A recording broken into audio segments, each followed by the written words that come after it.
Assalamualaikum warahmatullahi wabarakatuh. Baiklah, pada kali ini kita akan belajar tentang sistem pernapasan pada hewan. Hewan ini seperti manusia, semua hewan baik di darat maupun di laut juga bernapas dengan cara mengambil oksigen dan membuang atau melepaskan karbon dioksida. Namun, sistem pernapasan pada hewan berbeda dari manusia. Bahkan, sistem pernapasan pada hewan pun berbeda-beda sesuai dengan jenis dan tempat hidupnya masing-masing. Hewan dikelompokkan menjadi 7 jenis, yaitu yang pertama cacing, yang kedua serangga, yang ketiga ikan, yang keempat amfibi, yang kelima reptil, yang keenam burung, dan yang ketujuh mamalia. Yang pertama yang akan kita bahas kali ini yaitu pada hewan cacing. Cacing tidak mempunyai alat pernapasan khusus. Cacing bernapas melalui permukaan kulit. Kulit cacing yang kita lihat selalu basah dan berlendir itu untuk memudahkan penyerapan oksigen O2 dari udara. Di bawah permukaan kulit cacing yang tipis itu terdapat pembuluh udara. Saat udara masuk melalui kulit, oksigen diikat oleh darah. Pada darah cacing tergandung hemoglobin sehingga mampu mengikat oksigen atau O2. Nah, oksigen yang diikat ini oleh hemoglobin lalu diedarkan ke seluruh tubuh. Zat sisa pembakaran berupa karbon dioksida CO2 dan uap air dikeluarkan dari tubuh juga melalui permukaan kulit. Selanjutnya, hewan yang akan kita bahas yaitu serangga. Alat pernapasan serangga berbeda dengan hewan lainnya. Alat pernapasan serangga berupa trakea.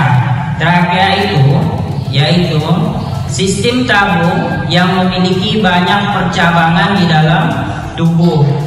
Percabangan trakea disebut trakeola. Trakea mengedarkan oksigen O2 langsung ke semua sel tubuh dan organ serta menyerap karbon dioksida CO2 dari semua sel tubuh untuk dibuang. Kemudian udara memasuki trakea melalui pori-pori kecil di permukaan tubuh serangga yang disebut dengan spirakel.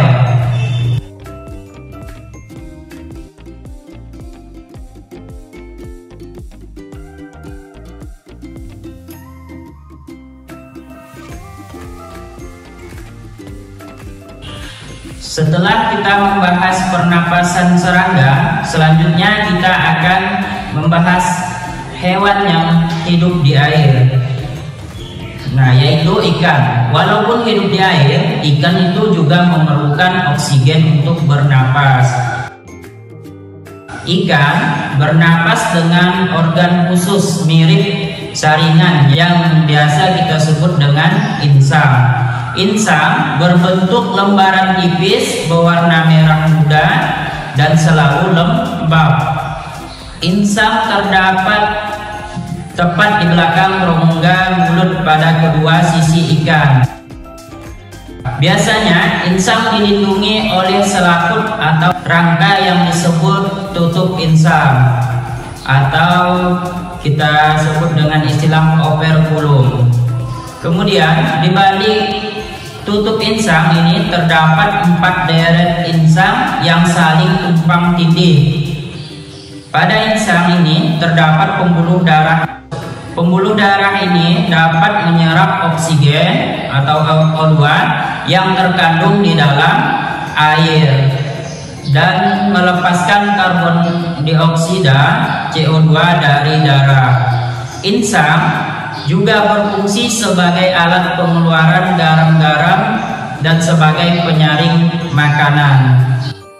Untuk memperoleh cukup oksigen, saat mulut insang ini terbuka, maka insang menutup. Saat itulah air terisap masuk. Kedua rongga mulut menyempit lalu menutup. Nah, secara bersamaan tutup insang terbuka. Saat itulah oksigen atau O2 dari dalam air terserap dan karbon dioksida CO2 dikeluarkan dari mulut ikan. Demikianlah proses pernapasan pada ikan. Selanjutnya kita akan membahas pernapasan pada hewan amfibi. Hewan amfibi ini yaitu hewan yang bisa hidup di darat maupun di air. Salah satunya adalah katak. Nah, katak ini memiliki dua sistem pernapasan. Saat masih berupa kecebong, katak hidup di dalam air dan bernapas menggunakan insang. Insang kecebong terletak di luar tubuhnya dan terdiri atas lembaran-lembaran kulit halus mengandung kapiler darah. Nah, setelah berumur 9 hari, kecebong bernapas menggunakan insang dalam. Insang dalam kecebong ini menyusut seiring mulai berfungsinya paru-paru dan katak muda pun tumbuh menjadi katak dewasa. Katak dewasa tidak lagi bernapas menggunakan insang, tetapi sudah menggunakan paru-paru dan permukaan kulit. Di dalam paru-paru terdapat banyak gelembung udara yang sangat kecil, berselaput dan penuh dengan kapiler darah. Di dalam gelembung udara, oksigen diserap dan karbon dioksida dikeluarkan, seperti pernapasan pada umumnya. Selain dengan paru-paru, katak juga bernapas melalui kulit. Permukaan kulit katak selalu basah agar memudahkan penyerapan oksigen dari udara. Selanjutnya kita akan membahas yang pernapasan hewan yang kelima, yaitu reptil.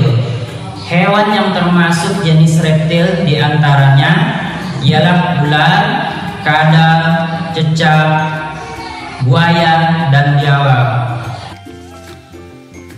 Hewan ini bernapas menggunakan paru-paru.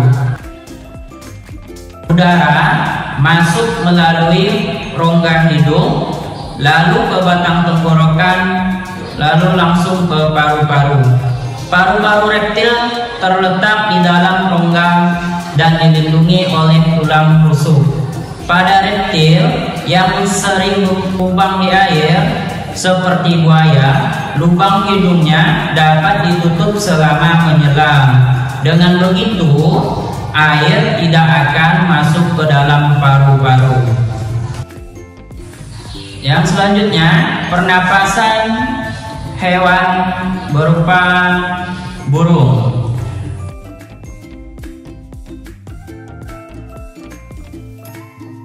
Burung bernapas dengan sepasang paru-paru. Paru-paru burung terletak juga di dalam rongga dada. Udara yang mengandung oksigen masuk melalui lubang hidung pada pangkal paru sebelah atas. Selanjutnya, udara masuk ke pembuluh udara yang kita sebut trakea. Nah, dari trakea, udara sebagian masuk ke paru-paru dan sebagian lagi ke kantong udara. Burung menghirup udara sebanyak-banyaknya saat tidak terbang. Udara yang dihirup itu kemudian disimpan dalam kantong udara.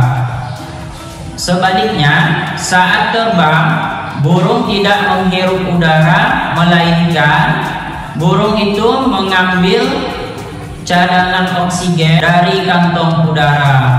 Kantong udara juga membantu burung saat terbang. Itu berfungsi untuk mencegah hilangnya panas tubuh yang terlalu besar dan juga untuk memperkeras suara.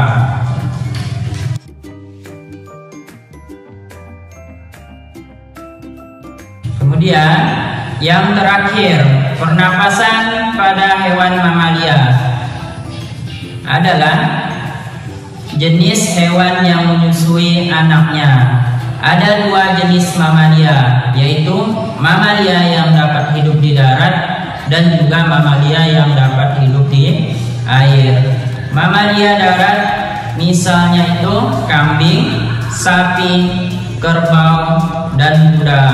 Mamalia air misalnya itu paus, duyung, dan lumba-lumba. Mamalia darat bernapas menggunakan paru-paru. Alat pernapasan mamalia darat terdiri atas hidung, pangkal tenggorok, batang tenggorok, dan paru-paru.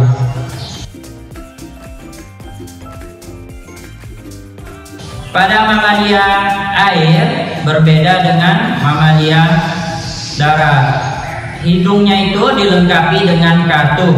Saat mamalia tersebut menyelam, katup akan menutup untuk mencegah masuknya air. Sebaliknya, saat mamalia tersebut muncul ke permukaan air, katup akan terbuka. Saat itulah mamalia air tersebut akan menghirup oksigen atau uap serta mengeluarkan karbon dioksida dan uap air. Baik.